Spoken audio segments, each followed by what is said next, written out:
Ayan, Pisces, Sun, Moon, Rising, and Venus placements. And of course, ating mga cross-watchers, magandang araw po sa inyong lahat. Welcome back po dito sa YouTube channel natin. My name is Bono Magos. So, ayan, Bono Magos. So, in today's video, Pisces, alamin natin kung ano yung mga opportunities na parating sa'yo. Okay, at para saan itong mga opportunities na ito? Now, paalala lang, Pisces and Sun, Moon, Rising, Venus placements and mga cross-watchers na nanonood, lahat po ng mga readings ko dito sa YouTube na to ay general reading. So, hindi lahat po ay makaka-resonate. Ayan, so let's start. Pisces. First card, Pisces, you have the Three of Swords. Okay? Mabibigyan ka ng opportunity, Pisces, na mag-heal. Lalo na sa mga Pisceans natin dyan na nakaranas ng heartbreak, painful, traumatic experience sa love life or relationships. Ayan. Inabuso, nakaranas ng physical, mental, and spiritual abuse, okay, sa relationship. And I'm so sorry na pinagdadaanan nyo yan, napagdaanan nyo yan, Pisces, no? But I feel like it will make you grow stronger. It will make you stronger. Ayan. And with the Three of Swords, may nakikita din akong opportunity na makalet go na sa third party. Okay, finally, you know, there is healing. May healing na mangyayari. Lalo na sa mga Pisceans natin dyan na nakaranas ng pain, suffering, heartbreak, grieving, ayan, emotional pain, sorrow, hurt, ayan, nasasaktan, nakaranas ng loss. When I say loss, this could also be like the death of a loved one, the death of a partner, ayan, nawalan ka ng taong mahal na mahal mo sa buhay mo. I think that you'll be given the opportunity to heal na this time and to finally move on and, you know, bibigyan ka pa ng lakas. Ayan, so. Next opportunity, Pisces, you have the Emperor. Mabibigyan ka ng opportunity, Pisces, na to take on a leadership role sa career, sa relationship, or sa business. Some of you Pisces, mabibigyan kayo ng opportunity na rerespetuhin ka ng maraming tao. Okay, makakatanggap ka ng malaking respeto. Some of you also you'll be given the opportunity to find stability in your life. Whether sa pagiging ina, ama, pagiging isang negosyante, trabahador, ayan, in all aspect of your life, okay? Ayan, you'll be given also the power and authority in your life. So, congratulations, Pisces. Next, you have the Seven of Pentacles. Okay? You'll be given the opportunity, Pisces, na lahat ng mga pinaghirapan mo, pinagtrabahuan mo, all of your hard work and perseverance magkakaroon ng result. Magkakaroon na finally ng result and mabibigyan ka ng reward ng universe. Ayan, to finally na makuha or makamtan or matamasa mo ang pagbunga. Ito yung bunga, the fruit of your labor, kumbaga. And some of you, Pisces, nakikita ko, for those of you who are looking to invest your money, you'll be given the opportunity na makahanap ka ng tamang lugar, tamang company, tamang mga tao na kaya mong pagkatiwalaan ng pera mo. Okay, congrats. Next opportunity, you have, the Ten of Cups. This is blessings and fulfillment and dreams coming true. Dreams come true for you and for the whole family. So, mabibigyan ka ng opportunity, Pisces, na mabibigyan ka ng opportunity ng universe na ng blessings, na mabibigyan ka ng blessings. At itong blessings na to, ito na yung opportunity para makatulong ka sa family mo, no? And also, may nakikita akong divine love and unity. So, this means, for those of you, Pisces, na dati ay magulo ang pamilya, hindi kayo nagkakaunawaan, may away within the family sector. Ayan. May nakikita akong pag-aayos. Okay, harmony, peace, ayan, inner happiness, fulfillment. But definitely, may mga pangarap kang matutupad. Mabibigyan ka ng opportunity na matupad ang mga pangarap mo. Hindi lang para sa iyo, Pisces, kundi para din sa pamilya mo. So, congratulations, no? Next, Pisces, you have the Queen of Pentacles. Mabibigyan ka ng opportunity, Pisces, when it comes, sorry if hindi siya Okay, mabibigyan ka ng opportunity, Pisces, na makalikom ng pera. Either that, or makahanap ka na, mabigyan ka ng opportunity na makahanap ng pagkaperahan, whether sa career yan or sa creativity or business. Okay, basta anything na, let's just say, for example, for a lot of you Pisces, namumblema kayo sa pera. Karamihan naman sa atin, problema ang pera. Lalo na ngayon, hirap ang buhay. So, mabibigyan ka ng opportunity na makahanap ng pagkaperahan. So, congratulations.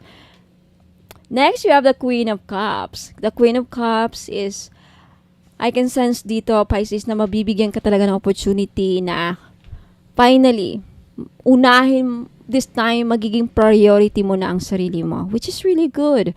You are finally learn to love yourself more. When I say more, lahat naman tayo, okay, sometimes mahal natin ang sarili natin. All of us, we love ourselves, but sometimes meron pa kasing mas inuuna natin yung iba, right? But this time, I think, finally, you'll be given the opportunity. The universe will give you the opportunity na ma-realize mo na, this time, mahalin ko na ang sarili ko. This time, sarili ko naman ang isipin ko, sarili ko naman ang unahin ko. This is, self-love ang tawag dyan. Next, Pisces, you have the Magician. Wow, Pisces, this is manifestations coming true. So, mabibigyan ka ng opportunity, Pisces, na matupad lahat ng mga pangarap mo, mga visions mo, mga plans mo, goals mo. And this is finally, mabibigyan ka ng kakayahan na makamtan mo ang mga pangarap mo para sa sarili mo or para sa family mo. So, congrats. Next, Pisces, you have the Lovers. Finally, magbibigyan ka ng opportunity, Pisces. This time, this lifetime, this year or next year, mabibigyan ka ng opportunity na matagpuan mo na ang soulmate mo or twin flame mo. For some of you, mabibigyan ka ng opportunity, Pisces, na makapag-decide ng tama. Okay, this is really good. Finally, mabibigyan ka ng opportunity na makakapag-decide ka ng tama. Okay, which is really good. Okay, ayaw nating mag-decide ng mali, right? Because ayaw natin na later we'll regret our decisions. Let's take a look at the bottom of this deck. You have the Page of Swords, which tells me na mabibigyan ka ng opportunity, Pisces, with the Page of Swords na makaisip ng magandang idea para sa ikakauunlad ng buhay mo, of course. And also, I think mabibigyan kayo ng opportunity for some of you, Pisces, yung gustong mag-aral ulit. Ayan, for those of you, Pisces, na gustong mag-aral ulit or gusto ulit pag-aralin yung mga anak ninyo, mabibigyan ng opportunity. And also, I can also sense na for those of you, Pisces, if hangad ninyo ay makausap ninyo ang person ninyo, mabibigyan ka ng opportunity na makausap sila. At there's something also about a communication coming through, okay, for some of you. Now, Pisces, Sun, Moon, Rising, and Venus placements, yan po ang mga opportunities na darating sa inyo. Let me know if nagustuhan ninyo. Don't forget to like this video and mag-comment kayo sa baba if you want to claim all the good messages na narinig niyo by thanking the universe. Okay, kung kanino kayo gustong magpasalamat, i-comment niyo na sa baba. And Pisces, gusto ko yung imbitahan. Okay, I wanna invite you to visit my website, www.bonomagos.com, to look for some products na will resonate you. Okay, especially sa mga naghahanap ng spell jars, gustong maghanap ng mga sprays like cologne spray. Okay, I have 13 Ascended Masters cologne spray. Hindi pa siya, gagawin ko pa lang, but it will be available soon. Okay, if you want to be updated sa mga bagong items ko, follow me on Facebook.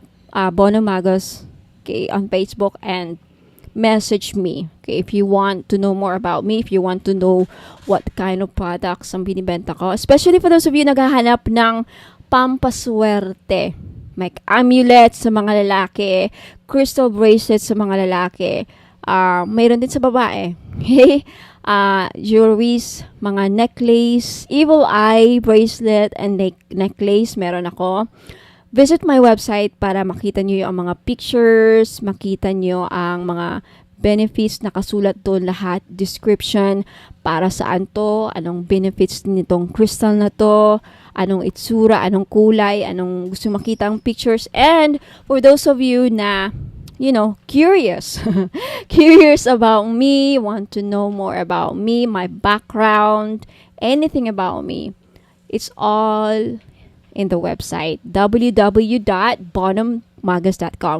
Now sa ngayon, so gusto magpa-private reading, kasama siya sa spiritual package and medyo may kamahalan.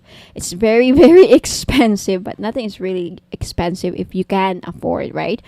But for those who cannot afford, asahan nyo na may promo very soon, maybe around December. Let's see. Tignan ko yung schedule ko kasi right now it's very, very napaka-tight ng schedules ko. There's a lot happening or there's a lot going on right now. Okay, may mga trainings akong inaasikaso, may mga courses na I have to complete, trainings, mga ritual practices na kailangan ko ding ma-master. Okay, I wanna incorporate those ritual practices sa mga pagbibigay. I wanna incorporate them sa mga products na binebenta ko. Kaya pag bumili kayo dito sa akin ng mga items, expect na matagal ang shipping kasi ginagawan ko talaga ng ritual. Okay, meron tayong tinatawag na cleansing ritual, blessing ritual, at prayer ritual sa Latin. And aside from that, ini-infuse ko pa ng usui Reiki. Okay. Actually, it's just Reiki. Yung usui na yan, galing yan kay Dr. Mikao Usui, kung saan siya ang nakadiscover ng Reiki. Siya ang founder. Okay? Ano pa? What else? Ang dami ko na nasabi. So, just visit my website. Pag may makita kayo, interesado kayo mga products doon, just take a screenshot at i-message nyo sa akin yung mga screenshot sa Facebook page, Bono Magos. Ang transaction doon natin gagawin sa Messenger. Okay? So, I'll see you there. Pisces and Cross Watchers, ingat po and God bless. Maraming salamat.